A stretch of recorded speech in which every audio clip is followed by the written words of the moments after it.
Bonjour et bienvenue dans cette vidéo. Je vais vous présenter l'actualité du Barça aujourd'hui, en ce mardi 9 avril 2024. Si vous êtes nouveau sur la chaîne, ici je parle généralement de l'actualité du Barça. Donc n'hésite pas à t'abonner, et appuyer sur le bouton j'aime et un commentaire pour le référencement, et ainsi me soutenir. Voici mon compte TikTok, pour les intéressés. Merci, et commençons.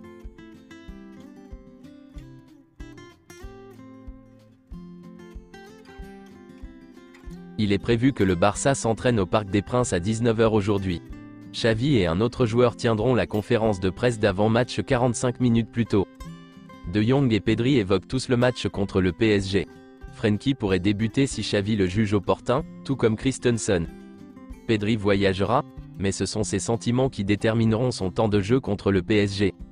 Robert Lewandowski et Lamine Yamal sont clairement fixés dans le 11 de départ contre le PSG. Joao Félix, Rafinha, Ferran Torres, Pedri, dans un schéma de 4 milieux de terrain, et Vitor Roque sont les possibilités qui s'offrent à Xavi pour compléter le trio offensif. Le FC Barcelone jouera mercredi à Paris en tenue Señora. Ils n'ont pas encore perdu avec le maillot jaune cette saison, avec 7 victoires et 3 nuls. Le PSG s'attend à un plan anti-Mbappé de la part du Barça. Dans le vestiaire, on parle de la possibilité qu'Araujo ou peut-être Koundé marque Kylian. Joao Mendes, le fils de Ronaldinho, a été exclu de la liste des joueurs pour le match du Barça U19 dimanche. Le staff technique a demandé aux joueurs d'enregistrer l'intégralité du match avec une caméra, afin que le staff puisse analyser le match.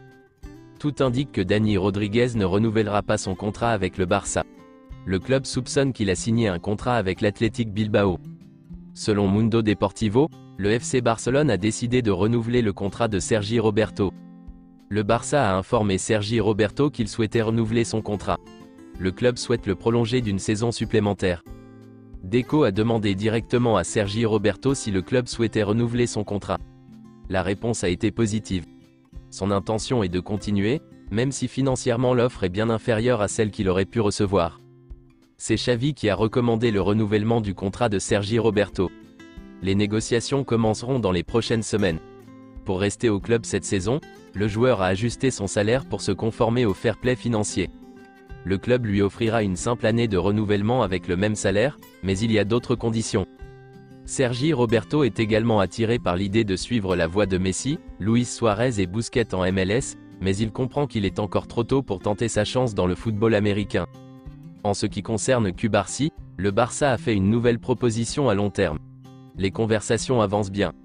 Ils veulent parvenir à un accord le plus rapidement possible. Le travail est en cours et c'est l'une des priorités. L'année prochaine, ce sera Lamine Yamal. Selon certaines informations, les fans du Barça vont connaître une vente douloureuse cet été. Selon Fabrizio Romano, Todibo pourrait quitter Nice cet été pour 40 millions d'euros. Il était sur la liste de Tottenham dans le passé, mais il faut garder un œil sur les autres clubs. Le Barça détient un pourcentage sur sa prochaine vente. Selon Sport, le Barça a une stratégie avec le jeune Franco Mastantuono de River Plate. Le Real Madrid, Manchester City et Chelsea sont tous dans la course. Le Barça le considère comme un numéro 10 qui atteindra le plus haut niveau, et a confiance en sa volonté de rejoindre le club. Sa clause libératoire est de 45 millions d'euros. Si tout finit par s'accélérer dans les semaines à venir, Barcelone ne bougera pas pour le joueur parce qu'il est financièrement faible. Ici, la volonté du joueur sera déterminante. Selon Mundo Deportivo, Jorginho est l'un des noms qui résonne à Barcelone depuis plusieurs années. Il correspond à la pièce que le Barça recherche, même s'il ne fait pas partie des priorités lorsqu'il s'agit de renforcer le milieu de terrain. Le FC Barcelone est très attentif à la situation de Wilfred Ndidi. Il termine son contrat en juin, et arriverait donc gratuitement, bien qu'il faille lutter âprement avec les autres équipes qui le veulent en ce qui concerne les conditions individuelles. L'une d'entre elles est la Juventus, mais le joueur donnerait la priorité à l'option de porter le maillot de Barcelone. Kimmich se réjouit de ce changement de décor. L'inconvénient est que la concurrence sera rude. Des clubs comme Manchester City, Liverpool, Manchester United et même le Real Madrid sont sur les rangs, surtout si Toni Kroos ne renouvelle pas son contrat. Le Bayern est conscient que cet été serait le meilleur moment pour le vendre, puisque son contrat se termine en 2025.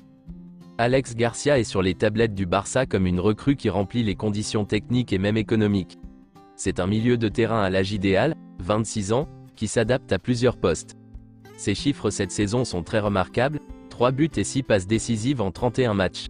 Il a signé jusqu'en 2026, et le Barça pense qu'un accord peut être trouvé avec Gérone pour un prix abordable d'environ 14 à 15 millions d'euros.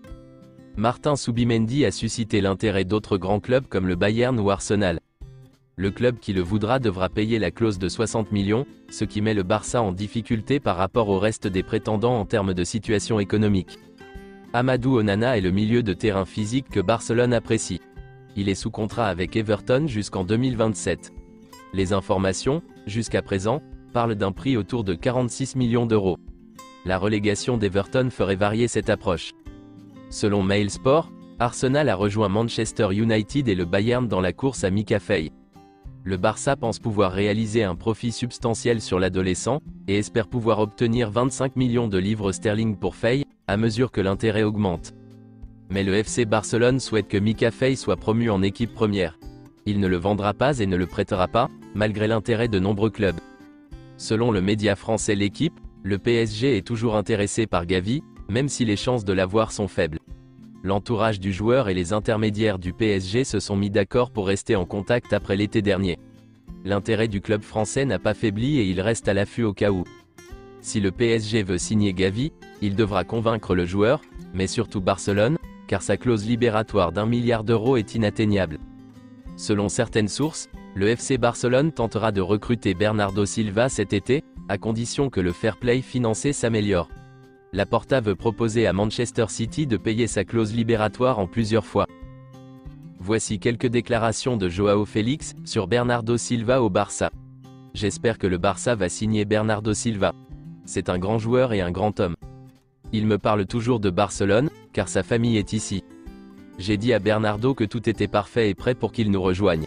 Tout ce que j'ai dit sur Bernardo Silva était vrai. Il m'a demandé où vivre à Barcelone, où manger, où est la sécurité, où sont les impôts, un peu de tout. Je pense avoir convaincu Bernardo Silva de venir à Barcelone, mais cela ne dépend pas de lui. Si Bernardo Silva vient à Barcelone, je demanderai une commission au club. Je crois que je l'ai convaincu, dit-il en riant. Le Barça n'a pas apprécié les déclarations de Joao Félix sur la signature de Bernardo Silva. Le club estime que cette question devrait être traitée avec plus de discrétion. C'est tout pour aujourd'hui, et merci d'avoir suivi la vidéo. Mettez un j'aime si la vidéo vous a plu, et aussi un commentaire en donnant vos avis, et abonnez-vous pour ne pas manquer les prochaines vidéos. Merci, et à bientôt.